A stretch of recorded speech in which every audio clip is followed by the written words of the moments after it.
सुप्रभातम बच्चों। हम संधि पढ़ रहे थे और संधि में हमने संधि के भेद पढ़े, जिसमें संधि के 3 भेद होते हैं: स्वर संधि, व्यंजन संधि और विसर्ग संधि। जो स्वर संधि है उसके 5 भेद होते हैं: दीर्घ संधि, गुण संधि, वृद्धि संधि, यण संधि और अयधि संधि। यानी स्वर संधि के 5 भेद होते हैं, वो हमने देखे। आज हम स्वर संधि के 5 भेदों में से दीर्घ संधि व गुण संधि पढ़ेंगे। कौन सी संधि पढ़ेंगे? दीर्घ संधि व गुण संधि। अब दीर्घ संधि देखिए। परिभाषा: यत्र समानानां ह्रस्व दीर्घ स्वराणां मेलनेन दीर्घ स्वरः भवति तत्र दीर्घ संधि भवति। अर्थात जहाँ समान ह्रस्व व दीर्घ स्वरों को मिलाने से दीर्घ स्वर होता है, वहाँ दीर्घ संधि होती है। यानी जो स्वर है, चाहे ए हो या आ हो, दोनों को मिलाने से आ ही बनेगा।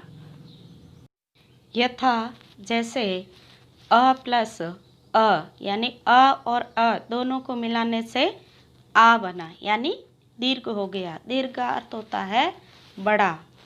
आ प्लस अ बराबर आ, अ प्लस आ बराबर आ और आ प्लस आ बराबर आ। चाहे प्लस के पहले ए हो या बाद में ए हो, दोनों को मिलाने से आ बना।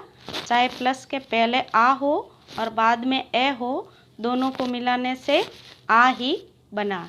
यानी जो प्लस का निशान है उससे पहले चाहे ए हो या आ हो और बाद में भी चाहे ए या आ हो, दोनों को मिलाने से आ ही बनेगा, यानी दीर्घ ही बनेगा।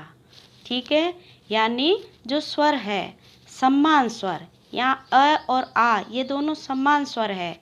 अगर अ और ई होता तो वो समान स्वर नहीं होता। छोटी ई और बड़ी ई समान स्वर है, छोटा ऊ और बड़ा ऊ समान स्वर है। इसी प्रकार यहाँ अ और आ समान स्वर है। ठीक है। यानी समान स्वरों को मिलाने से दीर्घ स्वर बनता है। उसी प्रकार ई को ई से मिलाने से बड़ी ई बना, यानी छोटी ई को छोटी ई से मिलाएंगे तो बड़ी ई हो जाएगा। बड़ी ई प्लस छोटी ई बड़ी ई बनेगा।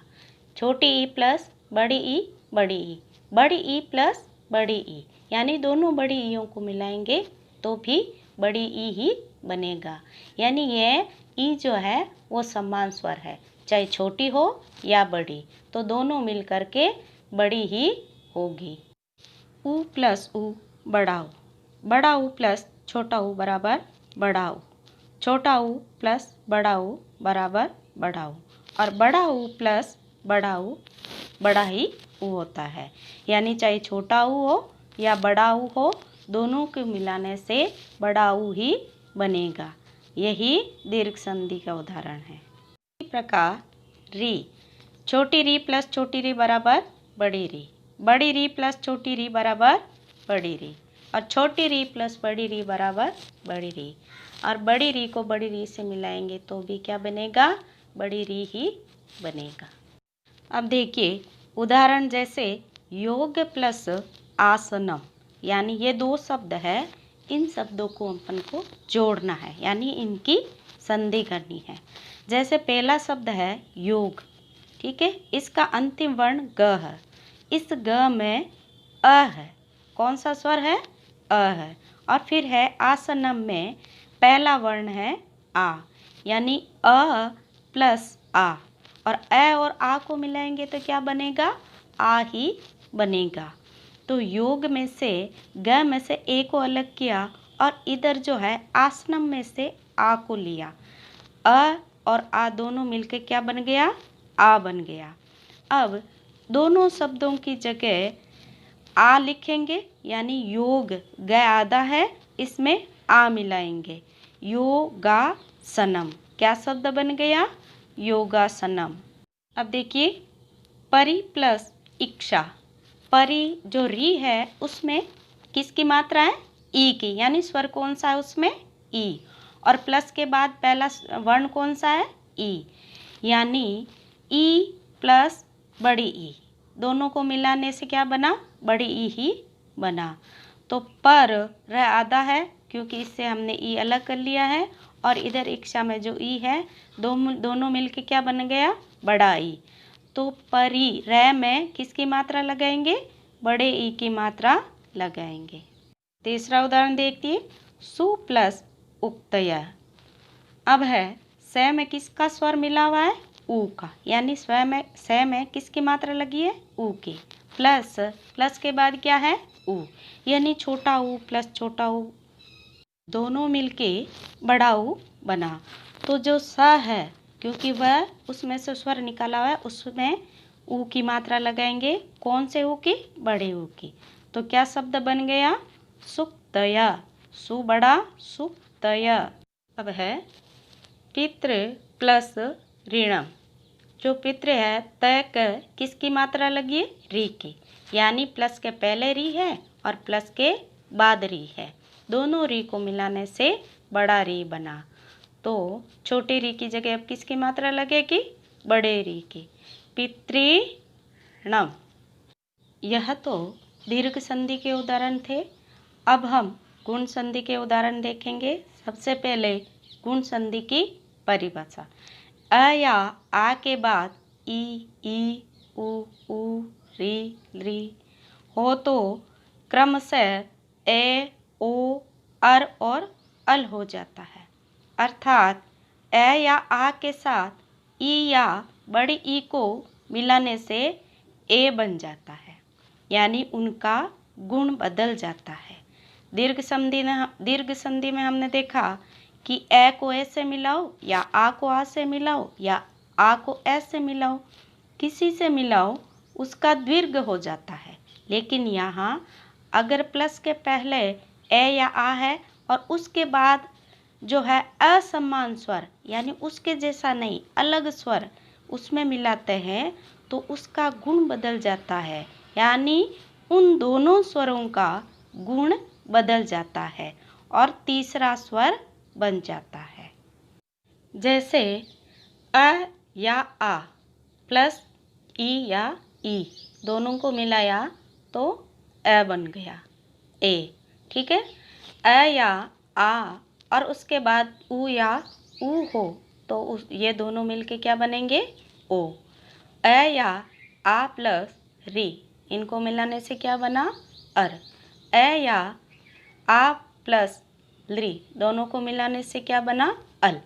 यानी प्लस के पहले जो स्वर है और प्लस के बाद में जो स्वर है, उन दोनों को मिलाने से तीसरा स्वर बना। तो यह यानी इन दोनों स्वरों का गुण बदल गया, न तो ए या आ का गुण रहा और न ही ई या ई का गुण रहा, ये दोनों बदल गए और तीसरा एक नया स्वर आ गया, यानी उन दोनों का गुण क्या हुआ? बदल गया।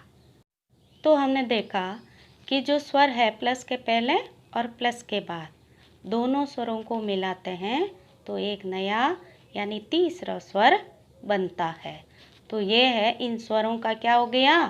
गुण बदल गया, यानी उनके जो है आकार, उनका जो मूल स्वर है वो बदल करके एक नया स्वर बन गया।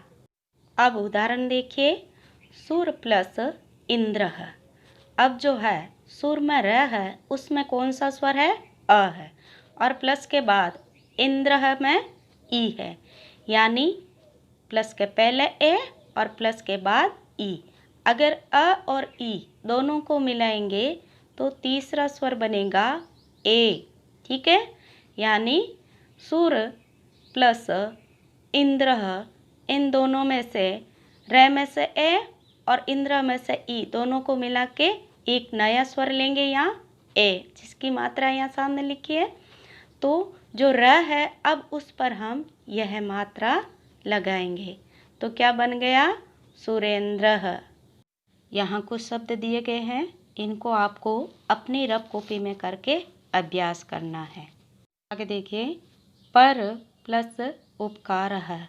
जो र है उसमें ए स्वर है और प्लस के बाद ऊ स्वर है, यानी अ और ऊ को मिलाने से क्या बन गया?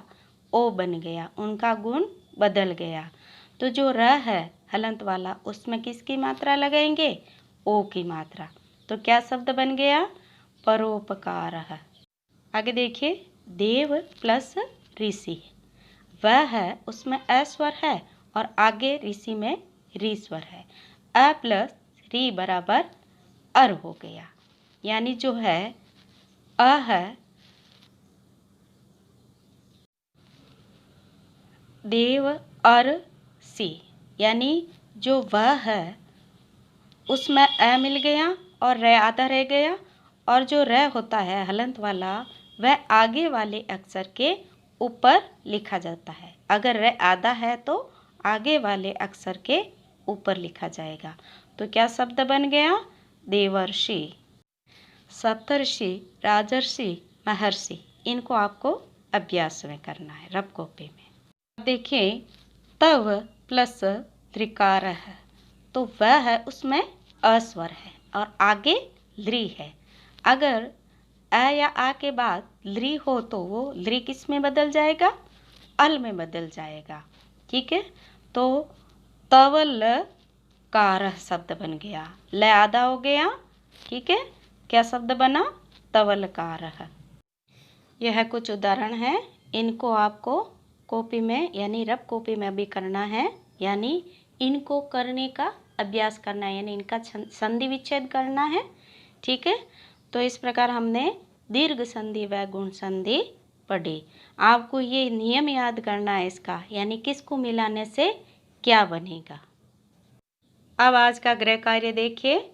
दिनांक है 7/8/2020 और गृह कार्य क्रमांक है 17। ठीक है, इसमें आपको दीर्घ संधि व गुण संधि करनी है।